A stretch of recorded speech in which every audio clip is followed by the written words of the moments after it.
Vous savez que la femme sota, elle est un petit peu, est souvent rappelée dans la Torah, dans le lien entre le peuple juif et Akadosh Baruch Hu. Parce que quand on regarde, qu'est-ce qui s'est passé? Vous savez que le peuple juif a déjà vu l'eau de la sota, tout le peuple. Vous savez à quel moment? Alors deux fois. Veau d'or. Alors oui, le veau d'or, c'est la deuxième fois. La première fois, c'était juste après l'ouverture de la mer Rouge. Les Égyptiens qui étaient avec eux, les Révraves, ils ont commencé à faire des rumeurs. Oui, les enfants juifs qui sont nés, en fait, c'était des Égyptiens qui étaient avec elles, etc. Les femmes ont trompé l'un et l'autre. Ils sont arrivés devant le fleuve de Mara. Pourquoi on l'appelait Mara? Parce que les eaux étaient amères. Et tout le peuple a bu, ils n'avaient pas le choix, ils avaient soif. Et seulement après que tout le monde a bu, Moshe va mettre un morceau de bois qui va le rendre potable. Et pourquoi il a fait ça, Hachem? Pour que tout le monde puisse voir que tous les enfants du peuple juif venaient bien de mari et femme et qu'il n'y a eu aucune tromperie. Et la deuxième fois, c'était au moment du veau d'or, comme vous l'avez dit. Parce qu'à ce moment-là, qu'est-ce qu'il va faire, Moshe? Il va écraser, broyer le veau d'or en petites particules qui va mélanger à de l'eau et tout le monde va boire. Et tout celui qui avait participé au veau d'or va en mourir.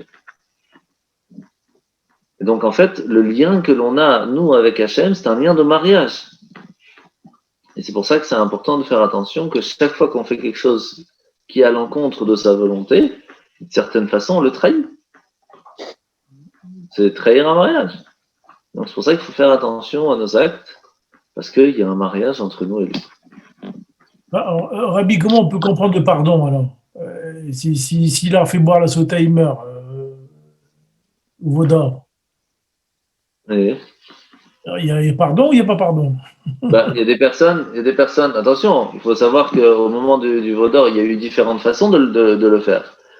Il y en a qui l'ont voulu vraiment en tant qu'idole, il y en a qui ont voulu parce qu'ils avaient peur que Moshe n'était plus là, donc ils voulaient un nouvel intermédiaire, mais ils croyaient en Dieu quand même. Il y en a qui ont ils ont fait comme tout le monde pour ne pas faire comme tout le monde. Il y en a qui, donc il y a différents niveaux et Hachem juge chacun à son niveau. D'accord. C'est pour ça, par exemple, quand on dit quelqu'un qui mange à Kippour et qui prend la voiture à Kippour, normalement c'est carré, il est retranché du peuple juif. Attention quand on dit des choses comme ça, parce que là on parle d'une personne qui vient devant tout le monde et qui dit à tout le monde, voilà, je veux faire contre Dieu et je mange devant tout le monde à Kippour. Vous connaissez beaucoup des gens comme ça n'existe quasiment pas. Des gens qui veulent dire, je veux faire devant tout le monde pour montrer que j'aime pas Dieu, que je veux le faire contre lui. C'est improbable. Donc c'est pour ça qu'il n'y a que Hachem qui sait voir à l'intérieur du cœur de chacun et qui sait juger à quel niveau on l'a trompé ou pas. Mais il faut savoir que faire une faute, c'est tromper. Dans un mariage, quel que soit le problème, ça met une tâche. D'accord. Merci. Comme on dit, l'assiette cassée ne se recolle pas. C'est pour ça qu'il ne faut pas la casser, ou alors vous prenez en plastique, comme ça. Il y a des cols fortes. Richard. Il y a des cols fortes, Richard. Mais la colle, ça laisse des taches. Alors, il y a des cols qui sont plus fortes encore qu'avant que c'était cassé. La glu. Oui, mais alors, professionnel, quoi. Et puis, il y en a, ça ne se recolle pas. Ça se recolle exact. Ouais. Pour ça, le mieux, c'est de ne pas casser. Et juste une question grave. Si le mari soupçonne sa femme et qu'il lui fait boire la sota et qu'en fait, il était complètement à côté de la plaque. Alors, qu'est-ce qui se passe? Et il va passer au Beddin. Hein. Alors, c'est pas seulement ça, c'est qu'en fait, le Beddin va bénir la femme, que tous ses futurs enfants seront des garçons et qui seront des tzadikim. Il y a une histoire comme ça où une femme a eu 7 enfants tzadik, des gens extraordinaires, et le mari ne peut plus jamais divorcer d'elle. Il a douté à faux, il ne peut plus divorcer d'elle. Et aux femmes coupables, qu'est-ce qui arrive? Coupable, si elle, oui, c'est même déjà arrivé avec des sœurs jumelles. il y a une femme qui avait une sœur jumelle et qui elle-même avait trompé à son mari. Et donc, elle est invitée à aller boire les eaux de la sota. Elle a dit à sa sœur, pars à ma place, parce que si je bois, je suis foutu. Donc, elle est partie, sa sœur à la place, et sa sœur, elle n'avait pas de problème. Donc, quand elle a bu, elle est restée vivante. Elle est rentrée chez elle, elle est partie voir sa sœur. À la seconde où elle l'a touchée, eh ben, la malédiction de la sota est passée chez sa sœur et elle en est morte direct. Donc, Mais on sait, genre, les effets. Pardon, les effets, c'est gonfler jusqu'à exploser. Pour résumer, hein. Enfin, il y a plein de différences, plus ou moins. Mais une femme qui boit la sota et qui survit, le doute est levé à jamais, quoi. Et À jamais. pas... Au point que le mari ne peut plus divorcer d'elle. Bon, ok. Mais bon, faut être costaud pour passer les humiliations de la sota, quoi. C'est pas juste viens, on va boire un verre, quoi. C'est pas comme ça. Et on va boire un verre au bedding. C'est ça, c'est pas vraiment comme ça. Mais aujourd'hui, il n'y a pas d'équivalent de ça, non? Il n'y a pas de. Sauf si vous avez une vache rousse sous la main. Et un bedding à côté. Bon, on a le cotel derrière, hein, donc on n'est pas loin. Hein. Non, il fallait le temple aussi. Donc il faut beaucoup de choses, ouais, non, c'est pas évident. Bon. Je peux vous poser une question, Rav? J'essaye depuis tout à l'heure, tellement qu'elle m'est sortie de la tête. C'est pour ça que j'essaye de la dire au moment où elle vient. Mais il y en a une qui m'est restée. Est-ce que le mari qui a douté de sa femme, alors il a eu des raisons, voilà, ça y est, ça m'est revenu. Il a eu des raisons de douter d'elle parce que, bon, elle a eu des enfants ou pour X ou Y raison, elle a changé avec lui, il a senti moins d'amour d'elle et il a commencé à croire des choses. Mais il n'aurait quand même pas dû. Est-ce qu'il peut être justement jugé au niveau du Haléla par le Beit-Din? Je n'ai pas vraiment compris la question. Ben, le mari, il a cru des choses parce que sa femme, elle a quand même changé avec lui au niveau de ses sentiments. Il a senti moins proche de lui. Donc, elle a quand même une importance dans sa croyance. C'est-à-dire qu'elle est quand même un peu la cause. Mais lui, en même temps, il fallait qu'il aille au bout des choses. Et est-ce qu'on peut considérer qu'il a fait Haléla? Et est-ce que ce Haléla peut être puni par le Beit-Din? Alors, il y a deux choses. Mettre une rumeur sur sa femme, si elle est fausse, il lui doit dommage et intérêt. Et s'ils viennent de se marier, dommage et intérêt aussi à son père, à la fille. Après, s'il fait sortir une rumeur de relation, et donc dans ces cas-là, il y a toute cette histoire de sota, eh ben, sa punition au mari, c'est qu'il ne pourra plus jamais divorcer d'elle. Si c'était faux, bien sûr. Hein. Mais si, comme j'ai dit, c'est qu'elle a un peu changé avec lui. Il a quand même eu des raisons. Mais le problème n'est pas d'avoir des raisons. Encore une fois, il y a deux différentes façons comment le mari peut aller voir le Beit-Din. Il peut dire, voilà, j'ai un doute parce qu'elle ne veut plus aller avec moi, parce que si, parce que ça. Et il y a le fait de dire, j'ai un doute parce que je les ai vus s'isoler, rentrer dans une maison de quelqu'un spécifique. C'est pas la même chose. Il y a la rumeur de je sais pas s'il y a ou s'il y a pas. Ça, il y a dommage et intérêt dans ces cas-là. On ne parle pas de sota du tout. La sota ne vient que lorsqu'il dit, on l'a vu s'isoler avec telle personne, dans telle maison. Dans ces cas-là, il y a un risque de relation. C'est pas, il y a un doute de relation. Il y a un risque vraiment de relation. Mais si elle discutait beaucoup au centre commercial et il y a tout le monde autour, il y a peut-être un risque qu'ils se discutent, qu'il y a quelque chose qui se prépare. Oui, donc mais pas qu'elle a fait du mal. Mais tant qu'elle n'a pas fait, en soi, il peut que sortir une rumeur. Il peut que demander des comptes, mais il ne peut pas lui demander de boire la sota tant qu'il n'y a pas de relation. Et pour l'homme, finalement, lui, s'il trompe sa femme, est-ce qu'il y a moyen de lever le... Enfin, lui, il a le droit, lui. Non, il n'a pas le droit, pas du tout. non, justement, s'il y a un doute, comment on peut lever le doute sur le mari, puisqu'il ne peut pas boire la sota, lui? Comment on peut. Il y a un problème aussi pour le mari. Si sa femme. Selon les demandes de la femme, si elle veut continuer de rester avec lui ou pas, si elle veut pas, elle peut recevoir son guet avec une ketouba complète, avec dommages et intérêts selon le cas. Ouais. Et voilà. Pourquoi on ne lui fait pas la sota, lui aussi? Non, parce que. Pour vérifier, justement. Parce qu'on donne la chance à la femme de pouvoir vérifier, on ne donne pas la chance au mari de pouvoir vérifier. Ah. C'est bien équitable. Ouais, c'est équitable. Ouais, donc à ce moment-là, si c'est le mari, c'est la femme qui décide de ce qu'elle veut faire de son mariage. Voilà. De toute façon. Vous avez déjà vu un endroit où c'est l'homme qui choisit? Non, mais bon, c'est vrai que bon.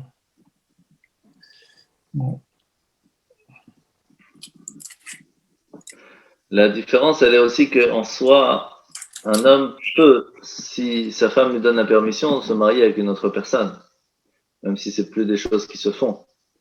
Donc les lois ne sont pas les mêmes, alors que la femme a une interdiction totale de pouvoir aller avec quelqu'un d'autre tant qu'elle est mariée. Donc on peut pas, les lois sont pas les mêmes. C'est pas pour ça qu'il a le droit et de toute façon il sera puni pour ça. La question que je posais moi, c'est si l'homme, il y a des rumeurs, on ne sait pas. Tu vois, il y a le doute maintenant. Même chose, si la femme va au Beddin, elle dit il y a des rumeurs, alors le Beddin peut l'appeler, mais en disant voilà, les rumeurs sont présentes, juste par ta femme ou par tant de personnes, et on te pose la question. Maintenant, il faut savoir que si ces rumeurs sont vraies, alors la femme pourra choisir ce qu'elle voudra, obliger le mari à divorcer ou non, avec ketouba ou pas, dommages et intérêts et autres. Mais si les rumeurs sont fausses, bah, ce sera la femme de payer à son mari dommages et intérêts pour la honte qui a été donnée. Ah, d'accord, ok, d'accord. Dommages et intérêts, ça va d'une. Je ne sais pas si vous avez vu dans Sefer HaMitzvot cette semaine, je crois qu'on en a parlé dans les mitzvot qu'on apprend tous les jours. Il y a le dommage et intérêt physique, moral, de honte. Il y a différents dommages et intérêts. On a parlé surtout pour la femme, quoi, pas pour l'homme. L'un ou l'autre. Dommage et intérêt, c'est entre personnes. Il n'y a pas de différence. C'est un homme, une femme, un petit, un grand, un animal. Dommage et intérêt, il y a des dommages, il faut les payer. Ah, d'accord, ok. Oh, c'est vrai. Ça marche? Et payer sous forme d'argent? Ça dépend. Ça dépend. De façon générale, c'est par argent. Parce que moi, ça ne m'arrange pas, ça. Tu veux un sac de pois chiches? Non, j'achète une rose ou je lui donne une allumette. Ça dépend. Vous savez, il y a des dommages que même avec beaucoup d'argent, c'est pas réparable. Hein. La honte, de faire honte à une personne en public, des fois, c'est très difficile de réparer. Hein. Non, mais je veux dire par là qu'on peut aussi réparer par le comportement et se rattraper sur l'erreur qu'on a faite. C'est comme, je ne me rappelle plus exactement de l'histoire, mais il y avait un rave qui avait à un certain moment soutenu une certaine rumeur qui s'est avérée être fausse. Mais en fin de compte, même si c'était faux, la rumeur avait fait son travail. Qu'est-ce qu'il a fait pour réparer le fait qu'il avait soutenu cette rumeur? Il avait donné sa fille à la personne à marier. Et là, ça a vraiment calmé l'histoire. Donc, c'est pas toujours que l'argent qui répare le dommage. Tout dépend du dommage et tout dépend de la solution. Ah oui, d'accord. Hein. Ouais, mais là, c'est aller loin. Oui, mais parce que voilà, il a compris que quand on est une personne publique, on doit faire encore plus attention à ce qu'on fait, à ce qu'on soutient, à ce qu'on dit. Et parce que des fois, ça peut casser des gens, des familles, ça peut détruire une vie. Ça peut tuer des gens. Aller là, ça peut aller jusqu'à des suicides.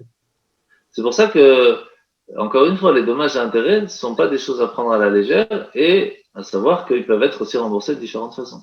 Et c'est toujours d'actualité aujourd'hui. En Israël, oui, de toute façon, dans tout tribunal, un dommage et intérêt existe.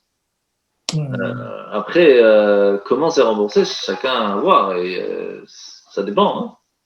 Hein. Mais comment une personne, une femme ou un homme peut s'enlever le doute, un doute qui l'assaille parce que ça vient d'elle, parce que c'est ses conditions de vie qui l'ont amené à ce doute, peut-être avoir vécu une souffrance avant d'être mariée ou quoi, comment elle peut se lever ce doute pour ne pas faire mal à l'autre? Ça dépend du cas. Mais détective privé, des témoins, qu'est-ce que je peux vous dire, moi? J'en sais rien, j'ai pas besoin, Baruch Hashem, j'ai pas ce stress, mais de toute façon, on doit commencer le mariage et Et continuer. il y a des gens qui sont parano. Hein. On verra. Et puis les femmes, ils ont le 6e et 7e sens. Hein. 7, 8, 9. Huitième sens. Ouais. Non, mais 6e, 7e, 8e sens. On n'a pas ce stress, mais on aime bien s'angoisser. Ouais. Non, mais déjà, de façon générale, de donner son code de téléphone à sa femme et inversement, déjà, ça montre qu'il y a moins de stress. Déjà, c'est qu'on fait confiance l'un à l'autre. Et aujourd'hui, quasiment tout est dans le téléphone, donc rien que ça, c'est déjà un bon début. Hein. Il faut arrêter Facebook, WhatsApp et tout, quoi.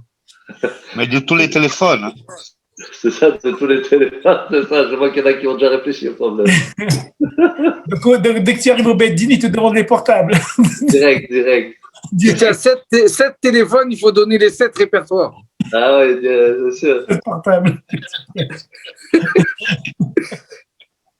Aïe. Bon, écoutez, on a fait le tour, je crois. Ouais. Merci pour ce bon cours. Merci beaucoup. C'est une très belle. Merci, Azak. Bonne fête. N'oubliez pas la vente de Hametz, la Dikat Hametz, le Bio Hametz, et samedi à 10h plus ou moins, Shabbat matin, il n'y a plus de Hametz. Hein, si vous reste des miettes aux toilettes. Ça, c'est extraordinaire que cette année, c'est le samedi. Ouais, c'est extraordinaire. Vous allez bien vous amuser, vous allez voir. Ouais, au moins, ça tombe en même temps. Baruch Hashem. Ça va être intéressant. Exactement. Qu'on puisse sortir d'Égypte, Mamash, avec Mashiach, depuis mes rabbis et mes noms. Allez, bonne soirée. Merci beaucoup. Merci. Merci, Baruch. Bonne fête à tous. Merci à tous pour ces bons cours et cette ambiance.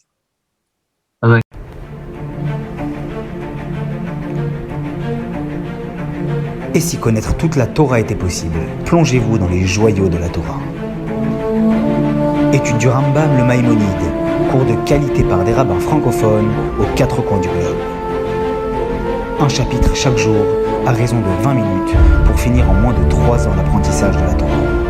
Relevez le challenge, tous les soirs en direct à 20h30 ou 21h30 heure israélienne. Nos cours sont accessibles à tout moment, YouTube, Facebook et sur notre site torah24.com.